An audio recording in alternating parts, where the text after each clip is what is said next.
আল্লাহ তাআলা বলেন ওয়ায়াখিরুনা লিল আযকানি ইয়াবকুনা ইয়াজিদুহুম খুশুয়া। পৃথিবীতে বহু মানুষ আল্লাহর ভয়ে কেঁদে মাটিতে লুটিয়ে পড়ে, আর তাদের কান্নার শব্দ যখন কানে যায় তখন তাদের ভীতি আরো বেশি হয়ে যায়।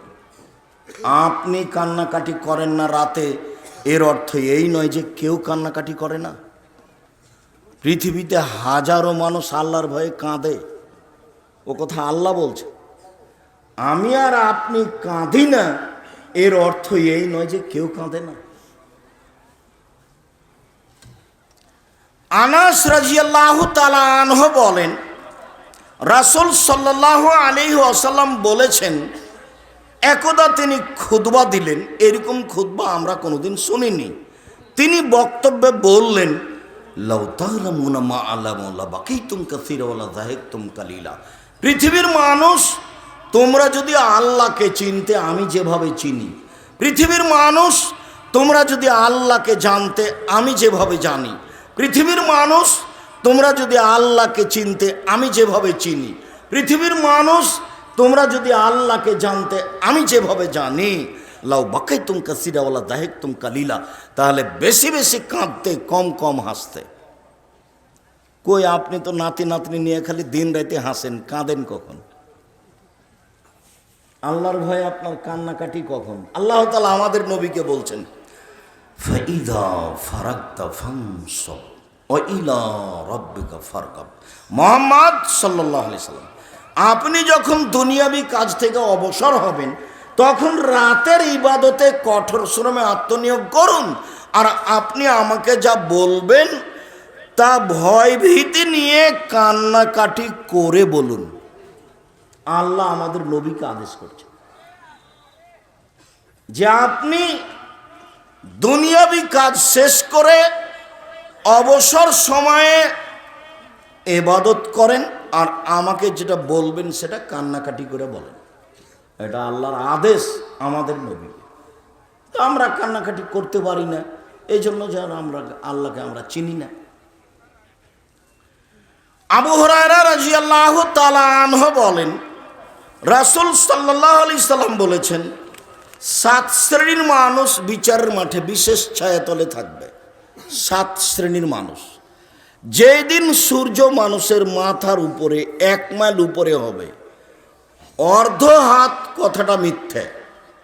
যেদিন সূর্য মানুষের মাথার উপরে 1 মাইল উপরে হবে, মানুষের কারো ঘাম হবে টাকনু পর্যন্ত, কারো শরীরের ঘাম হবে হাঁটু পর্যন্ত, কারো শরীরের ঘাম হবে কোমর পর্যন্ত, কারো শরীরের ঘাম হবে নাক পর্যন্ত।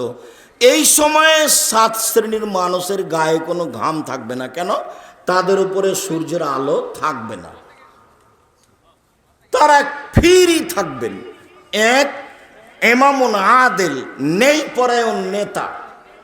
ন্যায়পরায়ণ নেতা খুব বেশি সম্মানী, তো জালেম নেতা খুব বেশি অপমানী। ফেরাউন ডুবে গেছে, আর আপনাদের নেত্রীর সময় ছিল 45 মিনিট। যারা জীবনে জুলুম করেছে, আজ হোক আর কাল হোক, তাকে জুলুমের ফল ভোগ করতেই হবে, এবং বিচারের মাঠে তাদের বিচার পরে হবে। যখন জাকাতের ব্যাপারে কথা আসলো, তখন আল্লাহর নবী বললেন যে যারা জাকাত দেয়নি তাদের বিচার পরে হবে। তো ওরা কি জুলুম করলো? ওরা ফকির মিসকিনের উপরে জুলুম করেছে, হক মেরে খেয়েছে।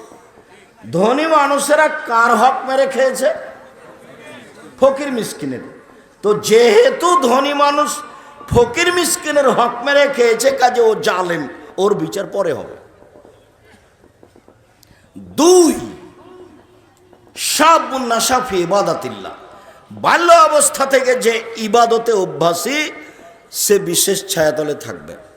3, রাজুলুন খারাজা মিনাল মসজিদ হাত্তা ইয়ারজু ইলাইহি, ওই লোক কালবুহু মুআল্লাকুন বিল মসজিদ, ওই লোক যে মসজিদ থেকে বের হয়েছে কিন্তু অন্তরটা মসজিদের সাথে ঝুলে আছে, আবার যাবে আবার যাবে আবার যাবে।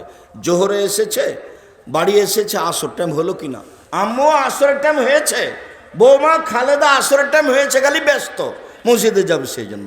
এই থাকবে। দুই বন্ধু আল্লাহর জন্য ভালোবাসা, আল্লাহর জন্য কেটে দিয়েছে, এরা থাকবে। চার, জাকার আল্লাহ খালিয়ান ফাফাজাতায় নহু, একাই নির্জনে আল্লাহকে ডাকে, তখন দুই চোখের পানি ঝরঝর ঝরঝর করে ঝরে। এই থাকবে বিশেষ ছায়াতলে। আল্লাহর ভয়। একাই যখন আল্লাহকে ডাকে তখন চোখের পানি ঝরঝর করে ঝরে। আল্লাহকে ডাকতে শিখতে হবে। ওই সময় হাত তুলে দোয়া করতে হবে, কান্নাকাটি করতে হবে, আমি অপরাধী বলে স্বীকৃতি দিতে হবে। স্বীকৃতি বড় কথা। ইউনূস আলাইহিস সালাম যখন বললেন লা ইলাহা ইল্লা আনতা সুবহানাকা ইন্নী কুনতু মিনাজ জালিমিন, তুমি ছাড়া কোনো মাবুদ নেই, তোমার পবিত্রতা ঘোষণা করি, আমি অপরাধী। তো উনি কি বললেন? ক্ষমা করো। ক্ষমা চান না, অপরাধী স্বীকৃতি দিয়েছেন। বুঝাতে পারলাম না কথা? ইউনূস আলাইহিস সালাম কি করেছেন? অপরাধ স্বীকার করেছেন। অপরাধ স্বীকার করলে উনি সন্তুষ্ট হন। তাহলে রাতে বলেন আমি বড় অপরাধী, আমি বড় গুনাহগার, তুমি বড় দয়াবান, তুমি বড় ক্ষমাবান, তুমি আমাকে ক্ষমা ভিক্ষা দাও, বলেন। একাই থাকবেন, নির্জনে, চোখের পানি ঝরবে, তখন আপনি বুঝবেন যে আমি আল্লাহর ভয়ে আল্লাহকে ডাকছি। রাসূল সাল্লাল্লাহু আলাইহি ওয়াসাল্লাম বললেন যে কেউ যদি সুন্দর করে ওযু করে, তারপর অন্তরে ভয় ভীতি নিয়ে 2 রাকাত সালাত আদায় করে, ওয়াজাবাত লাহুল জান্নাহ, সে জান্নাতে যাবেই। হাদিস তো বুখারী মুসলিম। ভয় ভীতি কান্নাকাটি নিয়ে 2 রাকাত সালাত আদায় করলো, তখনও জান্নাতে যাবে। ভয় ভীতি। বাকিটুকু বলেনি। কত নাম্বার যে এসেছি? 4। 5, দাথু ইমরাতুন জাত হাসাবিন জামাল, ভালো ঘরের মহিলা সুন্দরী বলল যে আমার সাথে জেনায় লিপ্ত হও, তখনও বললেই না আখাফুল্লাহ, ছি ছি ছি ছি ছি, আমি আল্লাহকে ভয় করি। এ থাকবে বিশেষ ছায়াতলে। তুমি তো কণ্ঠ নরম শুনলেই তার নাম্বার তোমার মোবাইলে লিখে রাখো। তোমার তো স্বভাব খাসলত বলে কোনো জিনিসই নেই। তোমার স্বভাব, তোমার খাসলাত, তোমার অভ্যাস, তোমার নীতি, তোমার চরিত্র একবারই খারাপ।